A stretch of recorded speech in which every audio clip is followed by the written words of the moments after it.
नवेम्बर 14 तारिख पंडित जवाहरलाल नेहरू जन्मग्रहण करते से शिशु मानक बहुत भल पाई जन्मदिवस को शिशु दिवस भाव पालन करम आज सभा आयोजन करते पंडित जवाहरलाल नेहरू जीवन किसी शिखी वक्तव्य को रखिए और आज शिशु मान मध्य हजार हजार पंडित जवाहरलाल नेहरू जन्मग्रहण करेंगे।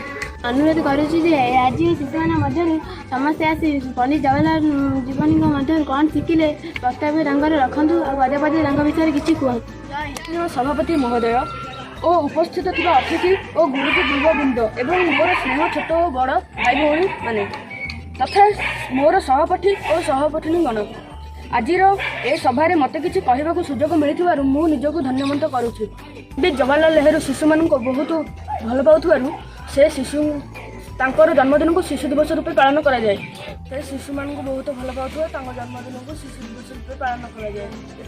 गोटे दिन कथा पंडित जवाहरलाल नेहरू कार चल समय एक गोलाप नामर शिशु कार आगे आसी धक्का हो मरी जाता से दिन ठू जवाहरलाल नेहरू सार्ट रे गोलाप फूल परिधान करुले कही मो वक्तव्य शेष कर जय हिंद।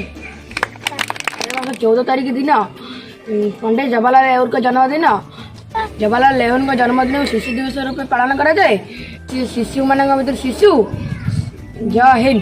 सभापति महोदय उपस्थित अतिथि और गुरुजी और गुरुमा वृंद एवं मोर स्नेहर छोट और बड़ भाई और भौणी ने तथा मोर पाठी और सहपाठिनी गण आजिकार ए सभारे मते किछि कहबाकू सुजोग मिलिथिबारु मु निजको ध्यान मध्य करुछि। जन्म और मृत्यु मनीष पाई सत्य किंतु जो व्यक्ति ईश्वरक आशीर्वाद नहीं जन्म ग्रहण करिथाए से देश और दशर मुख उज्जवल करिथाए। तार जन्म और मृत्यु मानव समाज पाई हो जाए गोटिए स्मरणीय दिवस सेहीपरि एक व्यक्ति को थिले पंडित जवाहरलाल नेहरू तांकर जन्म दिवस को शिशु दिवस रूप पालन करा जाए। जय हिंद। सभा कहवाक मिलुथिबारु मु निजको धन्यवाद करुछि।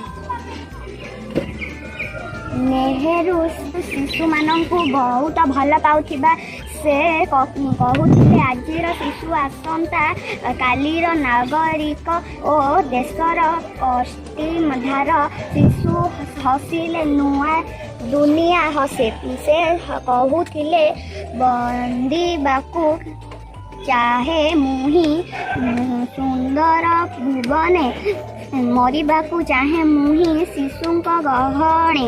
जय हिंद।